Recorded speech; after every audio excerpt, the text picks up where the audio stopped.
لسوری دیارده یا رواندن و کشتن او خواستن آباجه بویه رکه روزانه و هر کس هر دقیقه دکاره راستی تشتن و هاوره لگور روزنامه یا الوطن یا اهلی یا حکومت سوری و نیزکه بویرین رواندن روز بروز برفرتر دبن و به تایبتی لپارزگهن وکی دیرا زوره شام حلب و دردوراوه لگور کسن کل جمدزگهن حکومی ین اولکاری گلی کرنه بکیمانی 3 کس هر روژتین رواندن بلگین فرمی دیاردکن کل شامه و در دوراوه 105 گلی لجم دادگهن هاتنه کرنه لی بلگین نفرمی دبیجن لگوند و باجاروکن شامه 3000 کس هاتنه رواندنه و چاره سریاوان ندیاره. همان روزنامه دنویسینه کل پارزگه ها در 6 کس و الحمس 220 کس هاتنه رواندنه. افجی نشانه یکیه که هجمارا گروپن چتا زیده بونه و ایدی داخواستن بویه بازرگانی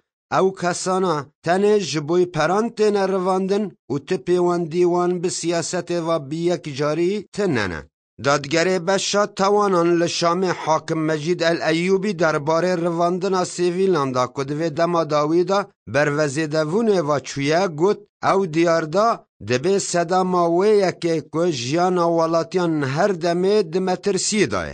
حاکم ایوبی هر وها گوت یاسای سزایان لسوریه سوج رواندنا کسان جسه سالان دست بید که تا 21 سال زندانی. ایوبی هر وها دیار کر که او سزا دکاره بگه سزای معبد یعنی حتی حاکم ایوبی بالکشانده سر گرنگیا جزاین وان کسان و گوت جزاین وان کسا دکاره معبد در باس بکی و بگه سیداره هجمارا کسین کتین رواندن و گروپین چتا کشبوی پران خلک دروینن و اگر او پران ندن وان کسانا دکوژن به تمامی نایزانین لی روانگه هماف مروفن لسوریه که ناونداوی باجار لندونه در راپورتا خدا دنویسینه که هر دمه جیان هر ولاتیه که دکوه مترسی دا و رخصتنه اولکاریا جیان خلکین سوری دخه سکورا حکومته